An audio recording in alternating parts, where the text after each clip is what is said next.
Someone said, "Why am I gonna pay $500 for a picture of a hobo?" I always thought Kyle Beckerman was a good player. Fire sticking their foot in it. They said they were going to cut my food rations. Cork soaking. There is no possible way to articulate the malaise, the lack of ambition, the way it's felt for so long to be a fan better than he did. Welcome, everybody, to another week of Enemies of the Fire podcast. Thanks for joining us here on YouTube, only on YouTube. We got DPG, woo, over there. And I'm James. No Kelk tonight. He is off and about somewhere in America. Good luck to him. We'll be seeing him soon, hopefully next week, as he makes his return. Now, we got a little tiny podcast for you. We're going to be talking Chicago Fire FC's major win. We're going to be talking the impacts of Euro 2024 and its current ongoings, and a little bit of the fallout of Shaqiri leaving early and what that might mean for his career in a Chicago Fire shirt after the Euros. We're going to be talking about that here on Enemies of Fire. Make sure you guys pump that like button. Let's get into it. DPG. Hey, how's it going, James? Going good, man. How you been? I've been, busy, and it's hot Midwestern weather. We're experiencing this heat wave. Trying to stay cool. It's a heat wave. It's such a heat wave, man. I'm gotta cool myself off with this. Oh, after that win, but we'll talk about that a little bit later. Let's start with Euros 2024. I don't know if you've been watching as much as I have. I've been watching the score lines. I haven't really been watching the games. But what do you got for me? Well, I've gotten to see quite a few games. I mean, it's been nice having the YouTube TV, and when the games are on YouTube TV, and not every game has been on, they've been great. But there's been a little bit of a controversy in that Fox has given away some of the very best games visually. They might not have been the best games on paper, but they turned into some of the best games. They've been giving them away to Fubo TV, and fans have been really upset not being able to watch some of these games. Like there was a game for Georgia versus Turkey. It was a barn burner all game long, but of course it's on Fubo TV, so he wasn't able to watch it. That's another subscription right there, Fubo TV. That they've been around for a while, and I get it. I guess they market themselves as the soccer subscription to get, but I mean, it's kind of hard to mitigate that when you have ESPN to subscribe to, you have Fox Sports to subscribe to. What else? You got Peacock. The Disney stuff, Peacock, all that stuff. I mean, and then the NFL wanted to get you on Paramount, and Paramount. CBS is already hunting for you. Fox. And I think you even got to get cable because some of the U.S. men's national team games, weren't they showing it like on TNT or something like that, or TNN or something? So you got a bunch of stuff to subscribe to, and then you want to add another one. I mean, I'm sorry, Fox, but that's a bad move, man. Well, it's interesting to me that right now NFL currently has an ongoing class action lawsuit. And it's about their Sunday ticket package, which they offer at a very expensive price. And the contention is that the price is artificially inflated to try and keep Fox and CBS, the companies, happy and drive viewers towards the free TV over-the-air channels rather than to this premium product, so-called, by Roger Goodell. Now, they were talking NFL. I'm sorry, not NFL, but the people YouTube wanted to offer this package for Apple wanted to offer this package for a very super cheap rate. And that's why NFL did not want to have an active partnership with Apple, because Apple was going to offer somewhat of a similar deal to what they do with MLS, $99 for the whole season. And they might even offer a la carte, just your team settings too. So this has been going on, and we're going to hear the results of this in the next week or two, because this is blown up. And I wonder what its impacts will be for Apple TV, for MLS TV, for the future of the NFL Sunday Ticket, and getting more and more fans' eyeballs. And also this fracturing that we are all having to deal with all these services that we have to go to. It's nice that there's a service out there that's like, we're going to have all the games, We're going to ask for one flat fee. We're not going to black out. That's what we want. We don't want to have to go to 15 different services. Exactly. And I think that's kind of like what's happening now. I mean, don't get me wrong.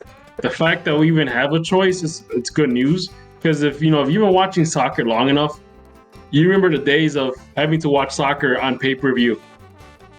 It could be just a regular Premier League game, and you would have to pay either some sort of like $20 for the game, and it could have been some random West Ham versus like, Southampton. It wouldn't be none of that good stuff, So, and it's kind of getting ridiculous. You have to subscribe to a bunch of stuff just to watch, your favorite team play. I mean, and I don't know, man. It's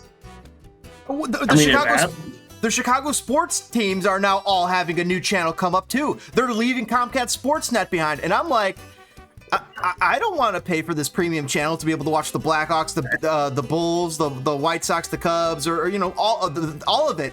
I should be able to see the Bears because I have Sunday Ticket. I have either Sunday Ticket or Red Zone, so I'll be able to watch the Bears. And every Bears game is over the air in Chicago, so I at least have that. But this is weird because I do love the concept of Red Zone, though. I have to admit, I do love the concept. Well, that's what Toke loves about the MLS Goal Zone, the MLS Live, because it is like that. It's showing the best parts of the most action of the game.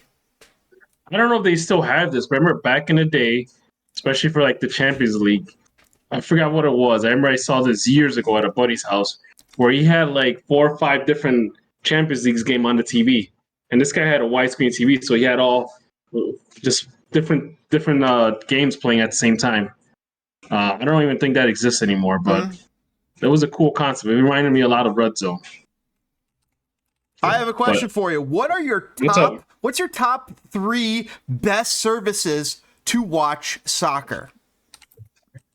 ESPN Plus, Peacock, and I like Peacock just because I get it free. I have cable, so Comcast gives me a freebie.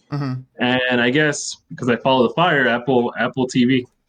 I like those shout outs. I also see Fubo mentioned, Paramount, beIN Sports, Hulu Live Sports TV. Is a while. It's been a while since I've seen something on beIN Sports. Really? When they came on the scene, they hit it big. They had a lot of good games on there, and I think for whatever reason that other companies overshadowed them. But I remember beIN Sports. DAZN. I know the Yankees have their own channel. It's nice when you have everything right there for you on YouTube TV. You don't have to pay for an extra package, but unless the package is to watch the whole league and then no blackouts. That's what we want as consumers. I don't know if we're ever going to get that. I don't think we're ever going to get all in one package. If that ever happened, I could just imagine the price tag, the monthly price tag for that. So, what do you think about with the Chicago breaking off all of these sports teams to do their own channel? Do you think that they're going to get a buy-in from the public? I kind of think people are going to stop watching or go take their dollars elsewhere.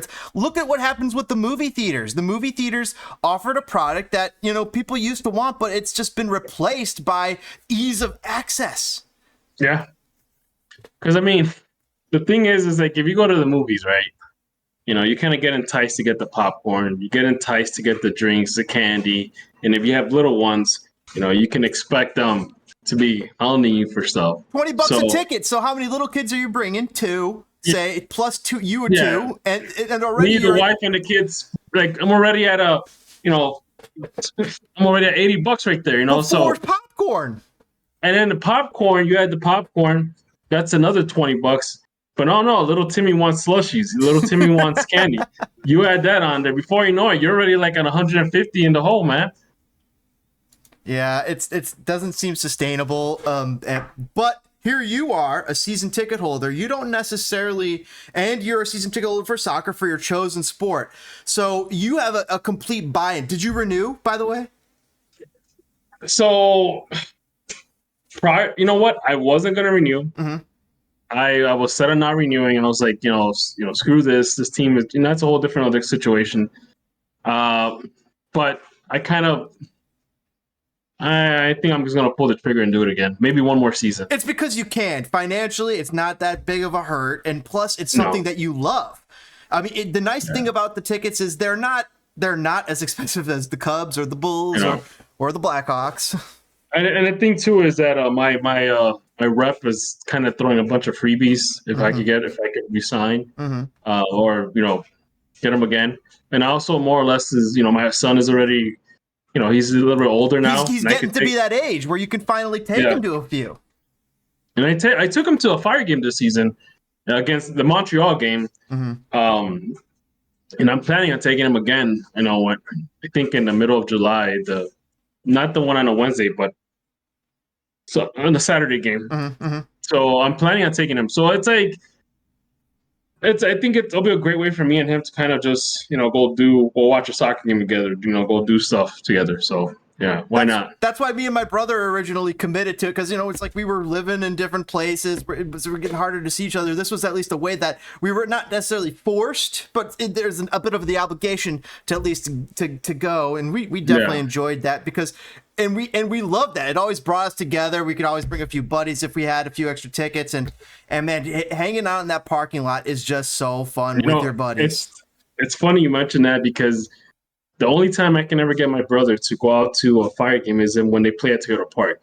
Normally it's in September. So I think, was it last year or 2 years ago? I don't think we did it last year, but 2 years ago we had like a whole pizza. We ended up getting a pizza and just having a tailgate in the parking lot with a pizza and a cooler full of, drinks and stuff. So, and it was a good time. It was just me, my brother, my cousin, a couple of our buddies, and we were just kind of shooting the shit. So it was good times. That's the shit. Well, that's what streaming services, they're going to have to start competing for. All of these prices seem to be raising, and so it's causing consumers to have to make these choices. Well, I could do this, and I can't do that. Oh, I could get Netflix. So that means no Apple TV this year. These decisions are coming, and I'm a little concerned. No, I mean just for the kind of like it feels like sports has reached its zenith for some of these, and they've kind of we're in the downturn, and they've already peaked. The NBA peaked with Michael Jordan. The years of viewing have dropped off significantly since he retired. I think views have dropped off ever since 2004, 2005. That's NBA. Usually around like the Lakers. That's like the Laker Bulls, Lakers era. Well, you see the resurgence for not a resurgence, but you see a surge of popularity for the WNBA. They have not reached their peak yet. They're rising, but I do wonder how much room do they really have to grow. I watched a few of these basketball games. They've been fun, but I don't feel like I'm coming back that often. Unless Caitlin Clark's on. Yeah, I have yet to watch a WNBA game. You haven't watched one? The Sky are fun to watch. The Sky are fun to watch. They're a team that bangs. I think I've even had a chance to watch a Cubs game. Really? Just because I've been busy. I mean, I watched the scoreline on my phone. I haven't had a chance to sit down and watch a whole game. I'm hoping I can catch a game at Wrigley this year. There's something so nice about being able to sit down and watch and enjoy a game when you have that time to dedicate. One of my favorite things is when I'm coming home late at night and you feel like there's nothing on. Boom, you find the baseball game on the radio. It's the freak. I love that. It's the one time all right, I'll listen to the Cubs and the White Sox and hear Ed Farmer talk about what's going on and all that stuff. You know what? We're meandering here. Let's take a little break. And we'll come back. We're going to talk a little bit more dedicatedly about the Euro 2024 and what I saw there, and a little Chicago Fire. All right, guys. See you guys on the flip side.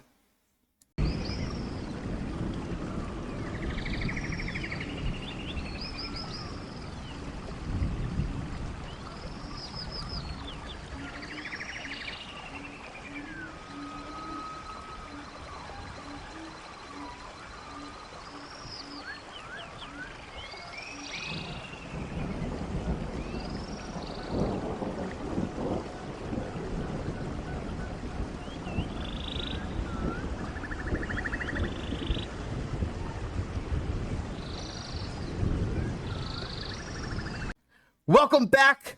Here we are, part 2. We're going to be talking a little bit about the Euro 2024. And we got to ask you, what have you guys seen in Euro 2024 that you found stunning, absolutely mind-boggling, or surprising? I'll let you know what we've saw.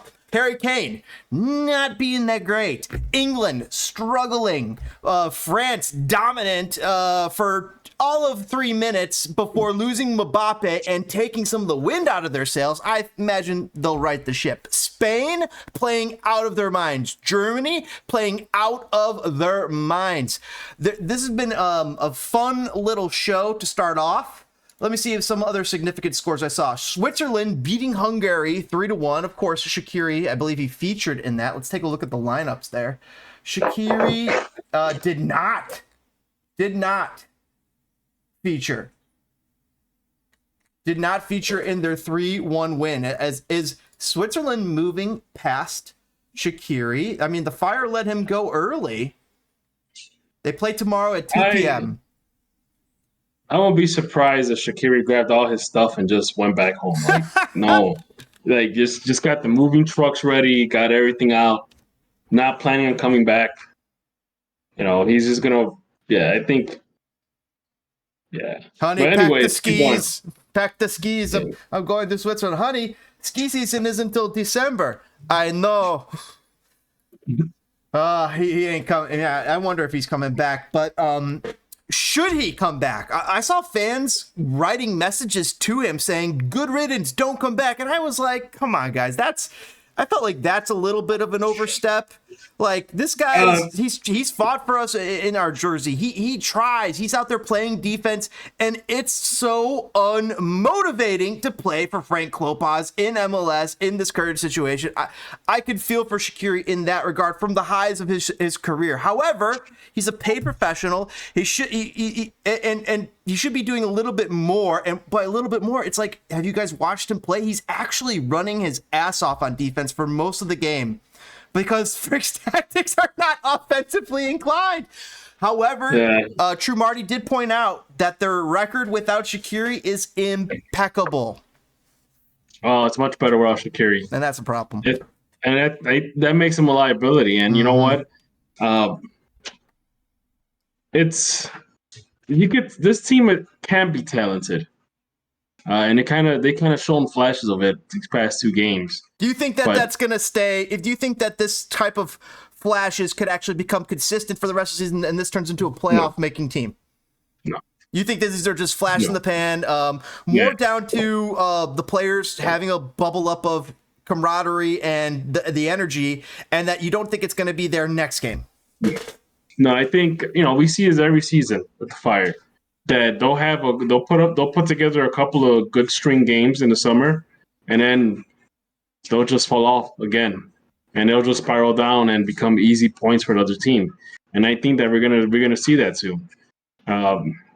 Whether or not we're gonna see in the next few games, I'm not sure, but I know they have, I believe it's 2 or 3 home road games that are coming up next. So, it could either be 3 draws or 3 heavy defeats. Orlando City playing Chicago on June 22nd, and Seattle Sounders on June 29th, the 2 upcoming games. So, I'm not sure. I mean, it was fun, but it ain't gonna last. That's the thing. That's how it always feels with the Fire. Like, we get gifted these one weird big wins, and Fire fans go goo goo gaga, and they think, oh my gosh, it's finally changed. No, guys. No. It has not changed. It is literally the same freaking thing. Don't get your hopes up. They're going to get dashed on the rocks again. What you need to do is understand that at the beginning of the season, if you see these flashes consistently over the first 3 or 4 or 5 games, then there's something to believe in there. We didn't see these in the first 5 or 6 games. We saw a gritty team that was not able to score, but we did not see this offensive output. This is an anomaly. This is a blind squirrel finding a nut every once in a while. That's pretty much it. It's funny. So I didn't want to get too sidetracked because I know we're still talking about the Euros. So if you want, let's finish up the Euros and then we'll go on to talk about the Fire. All right. Write that down. Write that thought down so you save it. So let's just take a look. So there's a little bit of consternation with people in FIFA rankings saying, "Oh, Belgium, they lost to Slovakia." A guy who was playing who was playing for his local markets club just last year, and now he's the defender stopping Lukaku. Belgium is the third ranked team in FIFA. Slovakia was 42nd or 44th, somewhere in that range. And everybody's throwing a fit about, how Belgium has, shit the bed. They had 2 goals taken away, and there was some funny ref business in that game. It makes me start to wonder, can Euros have a clean tournament? Like, I'm wondering about some of these refs as a whole. How do you find clean refs for this Euros tournament? Because I guarantee you all of them have some sort of weird grudge against one particular nation. You know what? Let me ask you a question. Mm-hmm. And I don't know if you know the answer to this. Yep. Where is UEFA using the same refs within UEFA? That's what I'm wondering. So why? And I would wonder, because if I was you at Euros, they should get all American refs and all Asian refs. No, God, no. No? You don't think so? I would say, just because, first of all, UEFA would never agree to that. Right. The best we can do, the best UEFA can do outside of Europe is get South American refs. Either from Argentina, Brazil, Colombia, Chile, all the top leagues in South America. You probably get those refs. Yeah. They'll probably be your best bet in terms of getting someone that's not biased towards someone. I don't know about that, because some of those South African refs were recently in a major scandal for match fixing. South African. No, I'm talking about South America. Oh, South American. Okay, I don't know about too many scandals there. Yeah. But there was a huge undercover guy in one of the African nations that basically exposed all sorts of corruption. That was several years ago. I haven't really heard that. I don't know. I'm wondering about some of this. Some of these are starting to be funny. The more that gambling gets involved with soccer, and it's been involved for years and years and years before Americans even had the ability to do what we do now. Yep. And I don't know if we're just noticing it more, but there seems to be strange calls happening all the time. There was a call in the France game right before Mbappe broke his nose, where the team that was playing them, let me double check who it was, who was playing France, because they were on a breakaway. Austria. They were on a breakaway, and the goalkeeper made an incredible save, and it went out for it should have been a corner kick. It went out for a goal kick. The announcers were like, how did they get that wrong? The player was like, how did they get that wrong? And I'm like, where is VAR? This is where VAR is supposed to step in, because this is a goal chance scoring. That's a half chance right there with the corner kick that's being denied Austria in a 0-0 game. And I wondered, is the ref not seeing it, or does he have to make that call because Austria was putting France under too much pressure, and that's not what they want? Meanwhile, Belgium, they wanted Belgium to lose, so they give Slovakia all the chances in the world. They make sure they don't call a certain handball on Slovakia's goal, but they do call a handball on the same situation for Belgium's goal. You could see it. They showed it. I'm starting to wonder about some of these matches being a little fishy. You know what? It's FIFA. It's a business. They got to make their money. It's entertainment. It's entertainment, exactly. Mm-hmm. It happens not only in UEFA, it happens in CONCACAF. It happens in CONMEBOL. It happens everywhere. You can't have your top dogs be embarrassed by minnows. I think this has to do with salary, though, for some of these refs, because if these refs aren't getting paid enough, it opens the ability for corruption for all of them. That is true. And this is why I might say, maybe you can bring American refs. I mean, that's a possibility. But then again, it's like it should be fully international. It should be fully international ref teams. You got one American, you got a guy from Greece, you got a guy from Cameroon, and then you got a guy from South Africa or what have you. Gold Coast. I always find it cool when they actually have refs from different countries, like refereeing one single match. For the most part, it tends to be like 3 of them are from the same place, and then one of them is like the odd man out. That so to me is a little weird because even that's a little funky. It maybe should be 2-2. Yeah, I don't know, because maybe it should be 2-2. To me, it always gets fishy when I always see like the linesman, call a corner kick or even a throw in, and then the ref cancels it out and say no, it's wrong way. It's the other team. And to me it always strikes as a little fishy because the one that has the best view is usually the linesman. I gotta definitely commend some of these linemen because these linesmen have had to get faster. And I think a lot of them have. And they've gotten better, really good at this ability for them to call offside. I feel like they've gotten really, really good at their vision, running with. So commend to the ARs who have been, to me, there's been an improvement there from years past. Yeah. But that's Definitely. referees. Romania beats Ukraine. Not surprised. Poland lost to Netherlands. That was a great match. Netherlands and Poland it was neck and neck most of the game. England should have tied Serbia. That was a little down for England. It made me question their entire chances. And they're all praising their coach. They were all praising, Gareth Southgate, is this going to be his last chance, his last dance with England? It should be. It absolutely should be. How is there nobody better to manage England than this guy? And then Manchester United wants to go and make him their coach? Okay, yeah, maybe this guy can build something for a squad like Everton or West Ham, but this is not Man U quality. No. Nor is it up to I guess it's England quality, but they like losing. That's the thing about England is that they always tend to get the random most person to coach their teams. Mm-hmm. It's like it's never been like, man, you have teams in the Premier League that are having these unstoppable runs. Their next coach is going to be the clown from It. There you go. What's so hard of getting like Pep Guardiola? He's going to be done. It's like, man, that guy will literally change the whole face of that team. You know who they really should have got? Carlo Ancelotti. There you go. He was sitting there. He was sitting there before he went to Real Madrid. He could have been the coach. That man's a legend. He was the coach of Everton in 2021. Sitting there. It's like, man, but somehow you settled on Gareth Southgate. Like, why? Just because he got a cap against France 1 year? Come on. Yeah.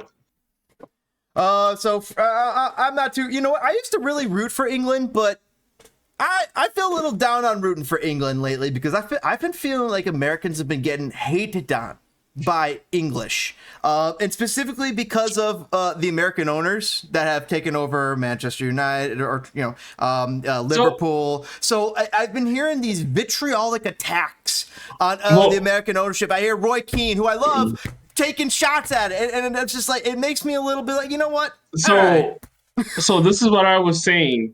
When I were talking about the whole what the hell is that team from Wales again? Wales? Well, Wrexham. When people were saying, oh no, but these guys are different, blah blah blah, and I'm like, I know American sports, I know American ownership. Yeah. It's only a matter of time before they start pulling the strings. And you know what? And it's funny that some of the, I think some of the people were like, well, you don't know what you're talking about. But then again, it's like, dude, I've been living here and I've seen it happen in England. People are complaining about it in England.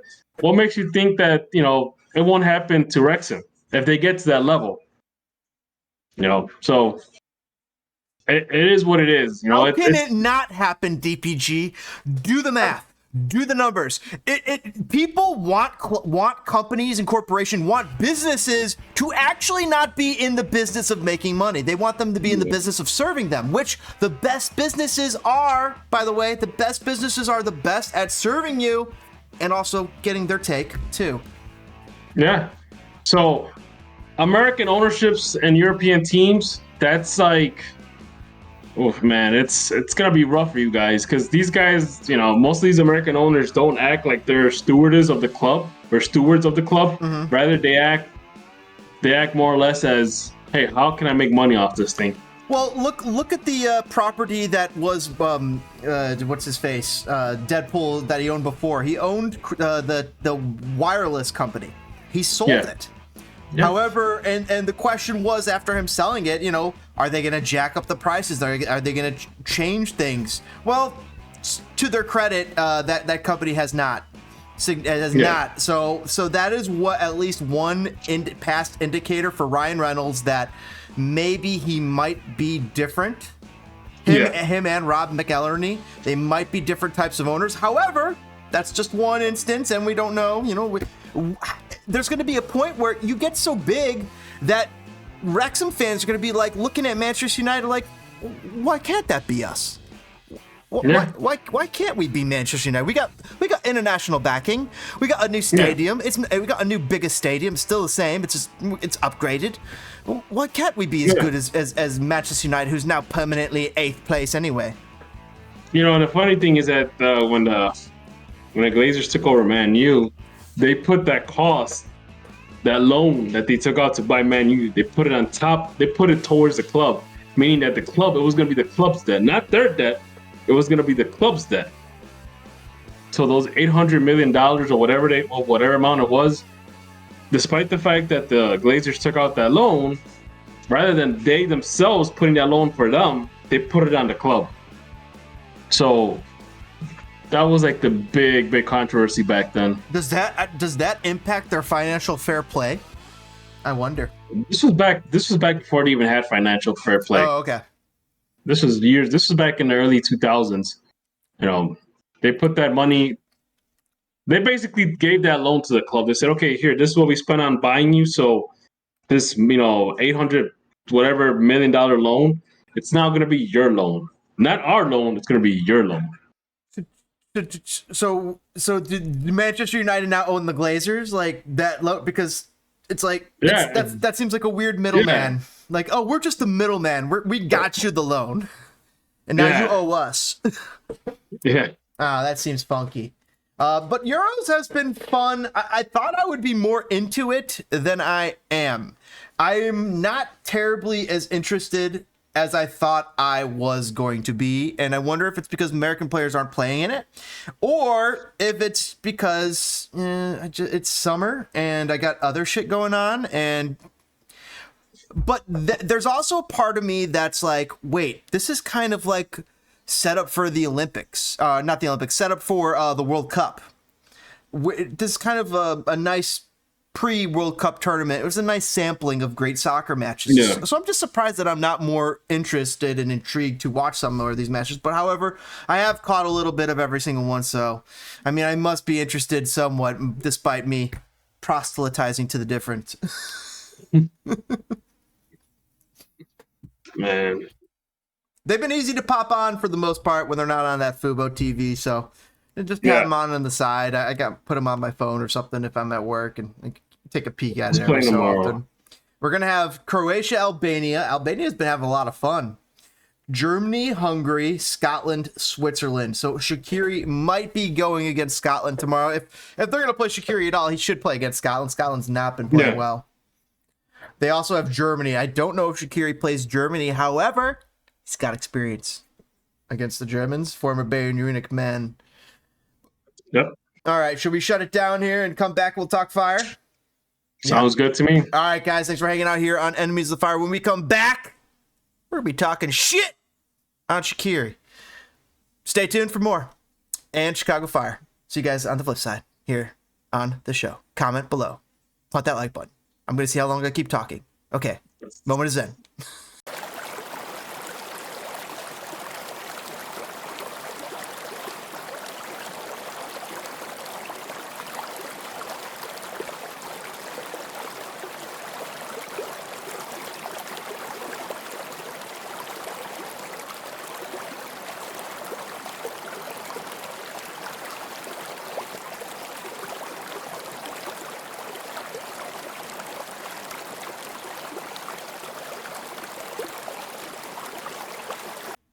Welcome back. We're going to be covering the Chicago Fire, the CHIT.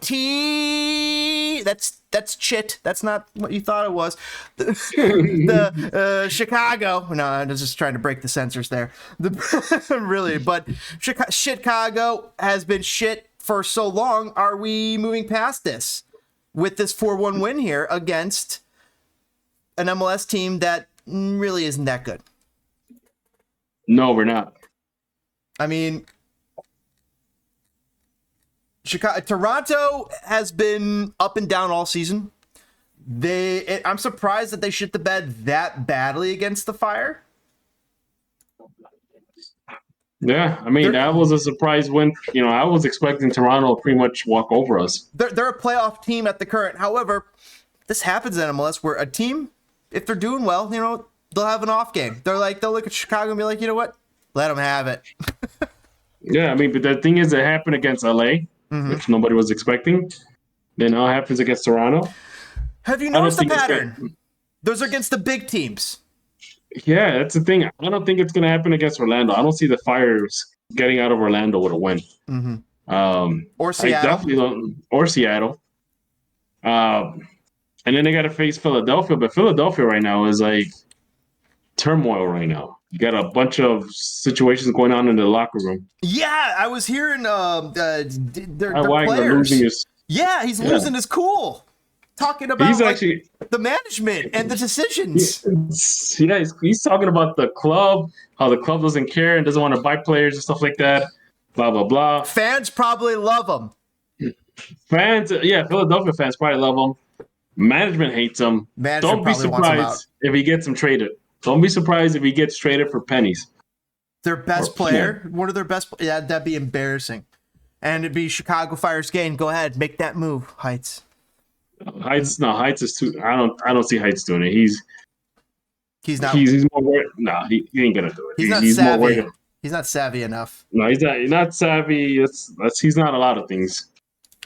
But you know who else that we wouldn't call that savvy? Frank Klopas. But here he is getting a 4-1 win and getting honors in MLS Team of the Week. He's the Coach of the Week. Do you think that's a predictor for him about to get fired? Like, here's a little honors, here's a little kudos, Frank. Thanks for your service. Pat on the head. This is your last hurrah type of situation. You know what? It might be actually. I don't think anybody's expecting him to be back next year. I'm not expecting him to be back next year.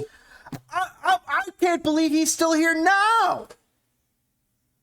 It's like, man, the guy's a legend in his own right. Mm-hmm. He's a Fire legend, but this is the problem, though. This is a problem when your legends become kind of despised because they can't let go of the club. They can't stop, And it probably wasn't him that was put in this situation, but he is coaching this team, and he did it at will. He said he's going to take the reins, and he did it.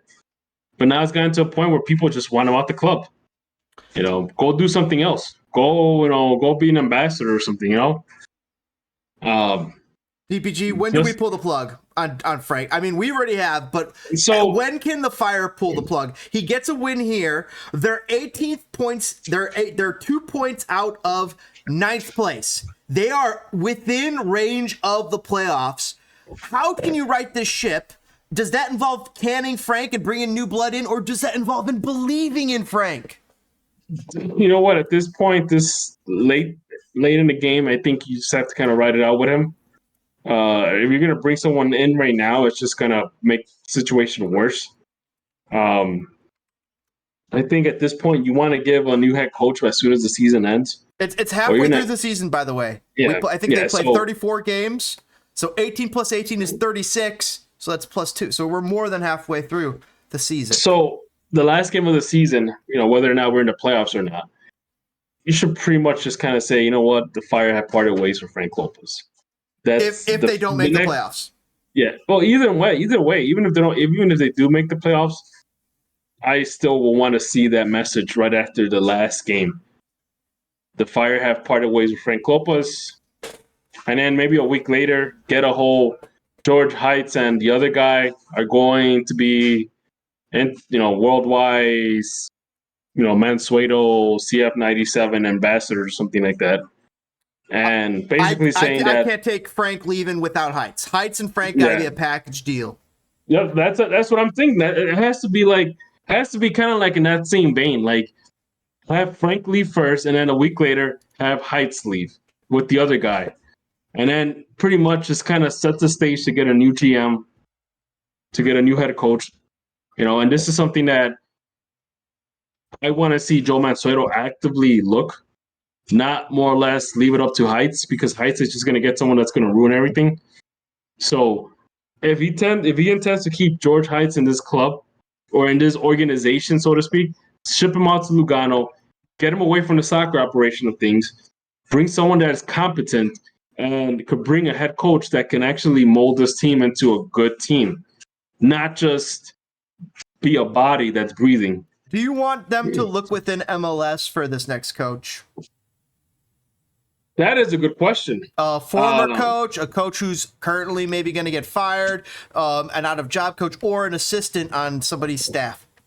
Well, I definitely wouldn't want Peter Vermees if I think at this point I'll pass on Peter Vermees. I think, Peter Vermees might have been a good option a couple of years ago, but at this point, especially with Kansas City, it's like he's kind of turning into the next Jason Kreis. So at this point, the one guy that I would probably consider would probably be, Jim Curtin from Philadelphia. Philadelphia lets him go. Yeah. If they fire him. What about, I was going to say the guy from Atlanta, Gonzalo, whatever his name was. I'm sorry. He might, no, I don't know if I would want to bring him on, because I think he had one or two good seasons, and then now this past season he just collapsed. But more or less, it's hard to get a decent coach in MLS. Who's to get them to come here? Yeah.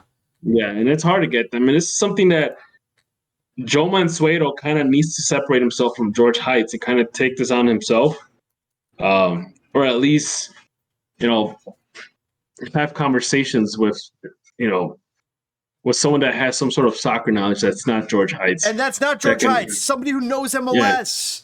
Yeah. Jim Curtin, I know Schmetzer. They've been struggling in Seattle. Maybe he becomes free. Schmetzer will be another choice that I would definitely take. These would be upgrades on Frank. They're not standouts. Jim Curtin's a standout for me. If Schmetzer will be like if you get the right GM, I think Schmetzer's going to want full control of the team, like all the GM duties and whatnot. I don't see him just being a head coach, just a head coach. He's going to want to take on some of that GM role too, which is fine. But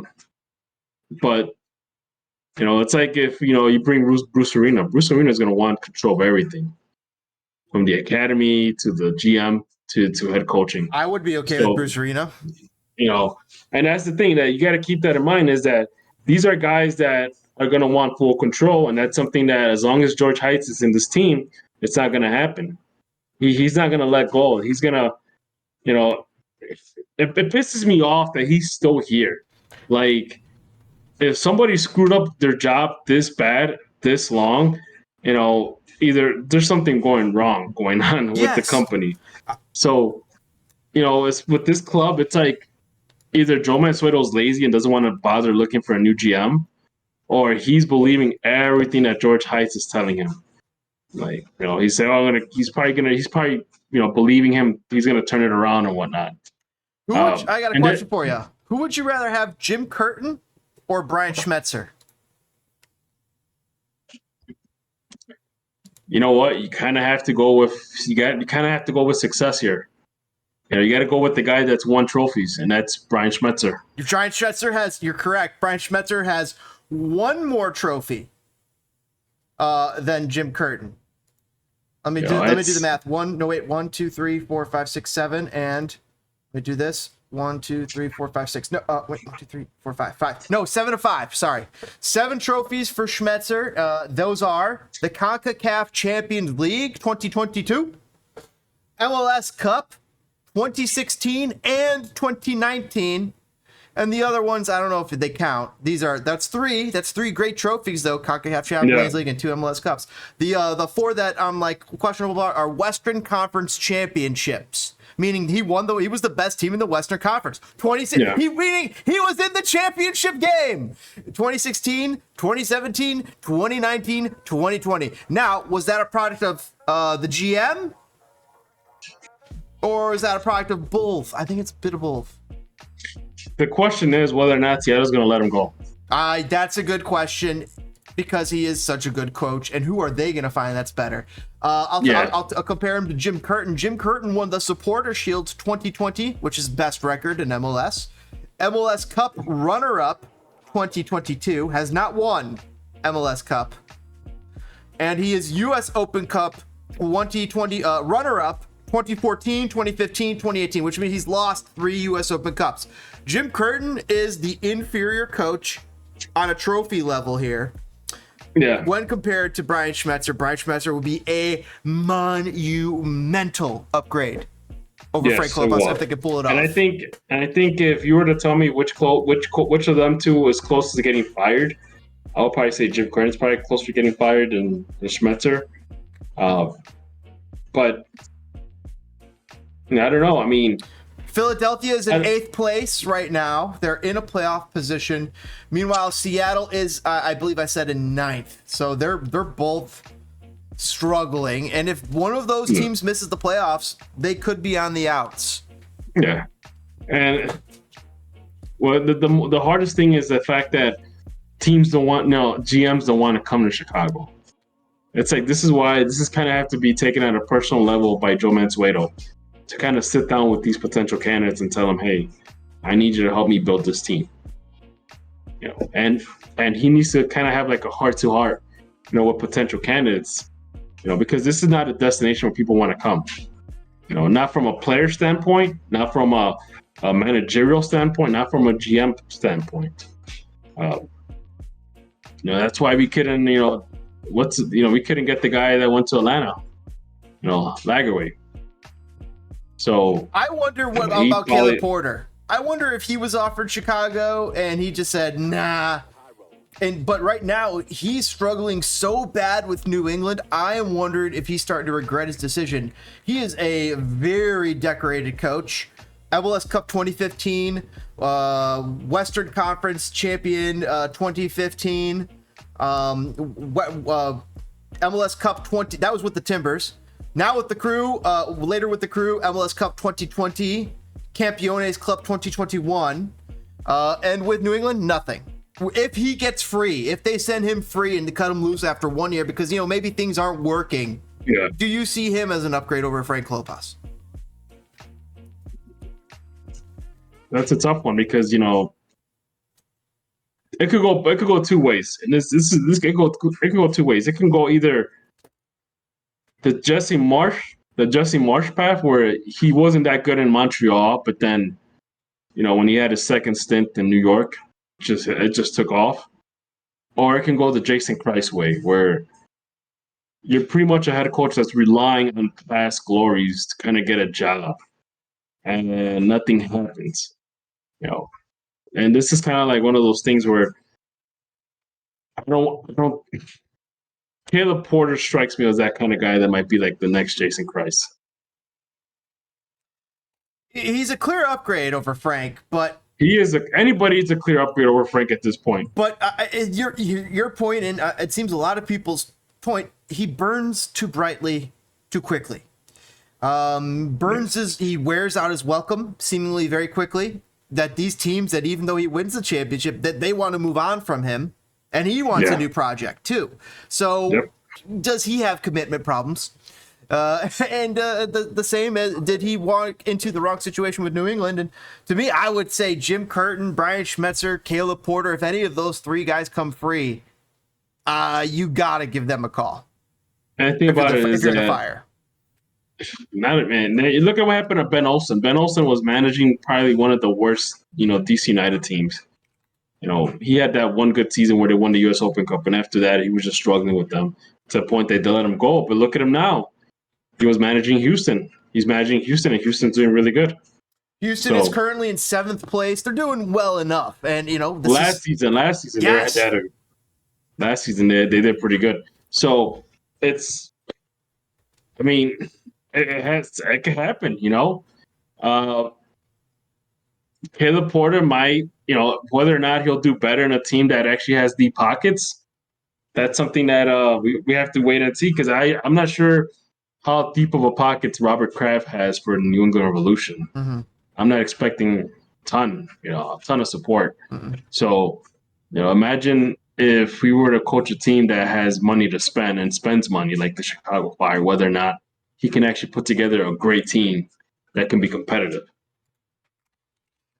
I'm going to look up Bruce Arena because I'm pretty sure he's without a team right now. He was reinstated by MLS Commissioner Don Garber on December 13th, but he's still without a team. How old is he? Bruce Arena is 72. He might have coached his last MLS team. Yeah, he's kind of getting he's up there in age, man. He'd be a great advisor to talk to, get some ideas. Potentially GM material, maybe. I'm wondering about that. I was about to ask you. I would make Bruce Arena my GM and see if he. But here's the problem, or the the potential problem with making Bruce Arena your GM. You have a little bit of a Tony La Russa type problem where you got this guy who just he's the guy who knows it all. So he's smart. Tony La Russa is smarter than the GM, and Bruce Arena is smarter than the head coach if he's GM. So you potentially could have that problem developing where and then if the coach is struggling, well, you know what? Then maybe you want that as a Fire fan, because then you have a coach, a GM, who might be a better coach than the guy they're hiring, so they can shit can him. Bruce Arena could interim manage for a short while, and he looks to find another guy. Actually, I'm liking this Bruce Arena idea. Oh, let me throw another name. What about Michael Bradley?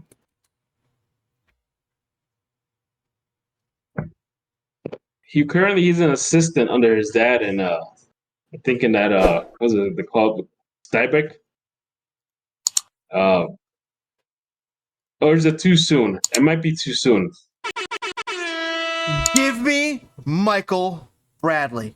No, I think I'm it might interested. be. I am intrigued. DPG. That was not the name. That caught me by so much surprise, and I was like, Michael Bradley returning home to some degree, because Michael Bradley did some growing up here when his dad coached for the Fire. I know his teacher. I'm good buddies with his teacher. Play golf with him, and Michael Bradley has this fire, this drive that he knows. He's also a former U.S. men's national team captain. He's got some of the tactical ideas that he's been training with his father. I like the idea. If we give these guys, these other guys who aren't deserving a chance. Some of them. Michael Bradley might be deserving a chance, and Chicago Fire might be the right team to do it. And the history of him being the guy to lead the Fire back after his father was the guy to start us up and lead us to glory, that to me sounds so poetic. And the thing is that he just started coaching last year. Okay. So it might be too soon for him. Oh, it's way too soon. He'd fly over other candidates who were probably more deserving. However, that's sometimes the risk you take. If you find if that's how you find the next Pep Guardiola of American soccer, that is true. That's how you freaking find him. And guess what? He was in Chicago. You got to take a risk. You got to risk it to get the biscuit. And the risks that they've been taking are horrible. They're risking on Frank Klopas. That's the risk they're taking. He is not worth the risk. You know who is? Michael Bradley. You know who also is? The LAFC assistant, former Chicago Fire goal-scoring phenom, Ante Razov. He's out there too. I think Ante Razov likes California too much to let go. Oh yeah, no way. Yeah, I would love to get Winalda, but I think Winalda's done. His family is out in California, and I think he's done. And once they go to California, they don't want to get out of there now. They're just stuck there. Unless you're the UConn coach. The UConn coach walked into LA Lakers, and was like, you know what, the Forum, and you could keep it. You know what? And they gave him a bunch of money. He took a look at it. He took a look around, and he said, "Nah, I'll just stay at UConn." Yeah, probably better than staying in Gavin Newsom territory. Yeah, definitely probably the move. No, with that or getting taxed out. Getting taxed out. Oh man, California taxes are crazy, and they just got lots of problems. But I know someone that lived in California that ended up moving to Arizona because it was so freaking expensive, man. Well, it's expensive, but it's definitely a fun place to visit. Great, got some fun skiing, got some great landmarks, national monuments, national parks and stuff. Oh man, I love it out there. But we're getting distracted here. So, but I think maybe we ran its course. Maybe we ran its course with this conversation, as we've highlighted 3 great potential names. We've talked about and a couple more with Ante Razov and the other guy we were just talking about. Michael Bradley. Michael Bradley, who I love that shout. So, how should we close this? Fire, I don't expect them to do too much more. They got to get rid of Frank. To me, the sooner, the better. But you can't get rid of Frank without getting rid of Heights. And they're not getting rid of Heights midseason. Here's how this works. You don't typically get rid of a general manager midseason. You get rid of him at the end of the season. So the problem is that he still has the potential to make decisions about this team, about the long term. That's the problem. If that involves selling Shaqiri, though, are you going to rubber stamp that? Yeah. But here's the thing. If no major moves are done this summer window, then that should kind of be an indication that Heights might not be sticking around. PPG, it's not worth making moves to this team. This is the problem. They're in this weird zone where they put too much money in. Where really, if they put more in, they probably will make the playoffs. But at what cost? Like they make the playoffs. Well, no, not even that. There's teams that put in less money and actually make the playoffs and win the MLS Cup. And have a chance to win it. The Fire would be putting in more money not to really have a chance to win it so much as just to save some sort of face and show the fact that they've made the playoffs in the last 8 years more than once. Yeah. Trying to get that JD Power award. Yeah. I don't care about customer service, man. I just want you to put a team together. That way I can go.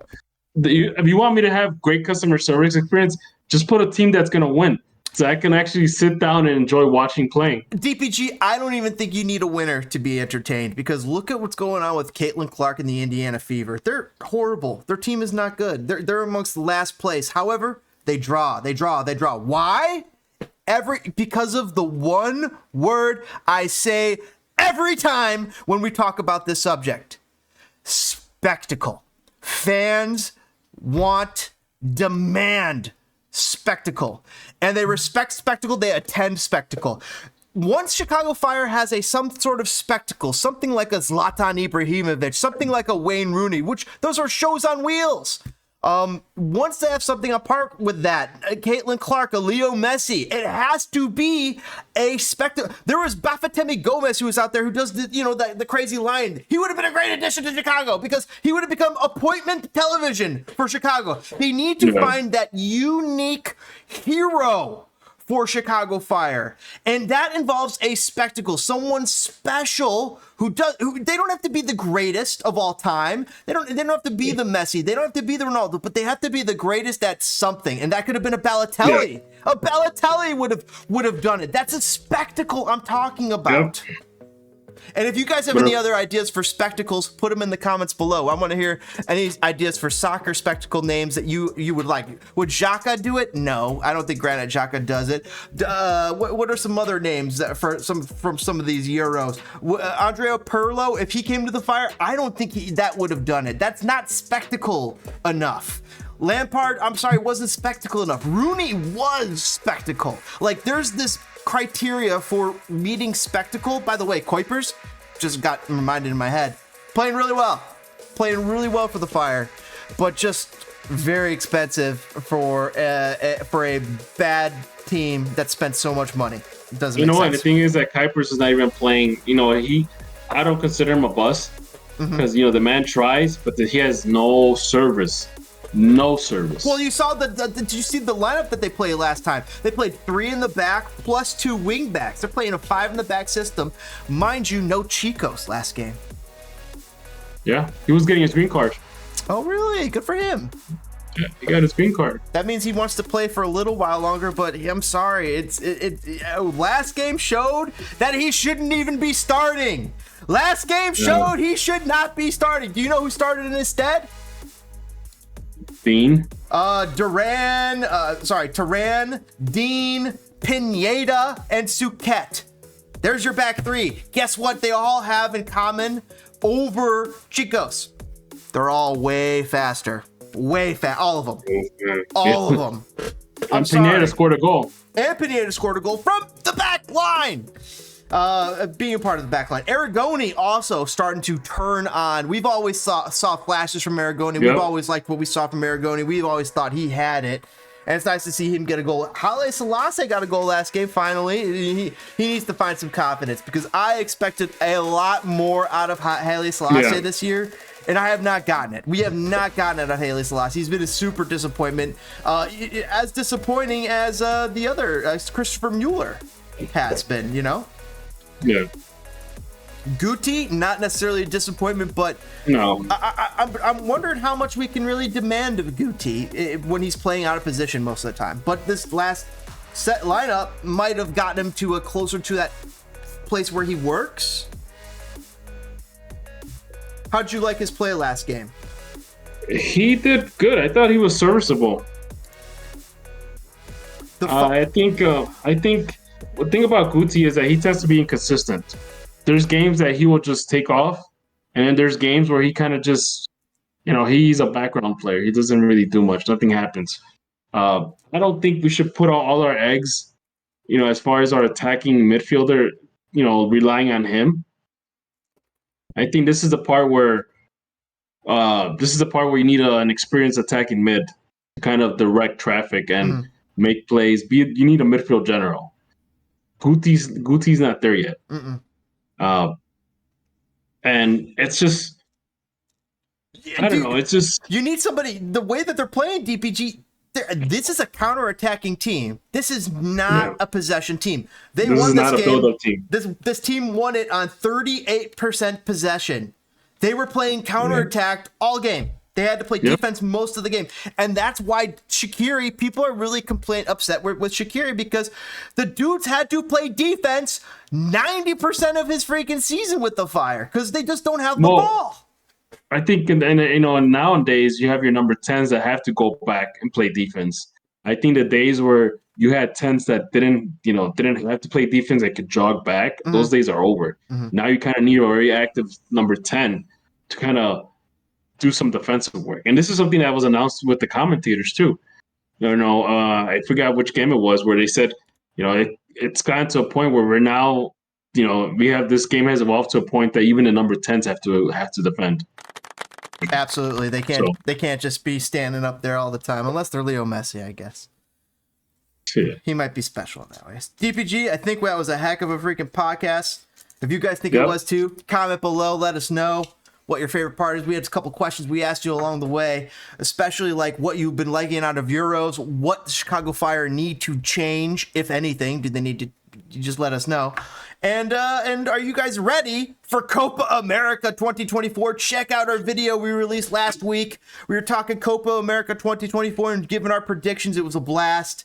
It's going to be a lot of fun. And there's already been some craziness happen with Brazil, DPG. Did you see this? Ronaldinho tweeting out like, I don't believe in Brazil anymore. And then some guy on Brazil was like, Vinicius was like, hey, but he just asked me for tickets. You know what? It's unfortunately Ronaldinho. I think he needs to kind of like, come on, man. This is a young Brazil team. There's always some sort of controversy with Brazil. It's I don't know. We'll see what happens. That comment might fire them up. Yeah, that might piss them off. Or it could turn them into prophets of their own demise. So Demise. There you go. that'll be fun to see. But that's coming up next week. Copa America 2024. Check out our video here on Enemies of Fire last week you'll see it there in the videos. Thanks for hanging out, everybody. Though for here on Enemies of Fire, punt that like button like you're trying to punt to midfield. Score a penalty kick on your favorite goaltender or non-favorite. And we'll see you next time. Last comment, I saw Peter Schmeichel was super proud talking about his son Casper, and it was Father's Day, so it was nice seeing Casper Schmeichel being his father talking about him on Father's Day. It was just a nice little touching moment there on Euros that I thought that was a great little moment. So shout out to all the dads here this last weekend. And we'll see you guys next time, everybody. Thanks, everyone. Thank you. Later. Oh, no!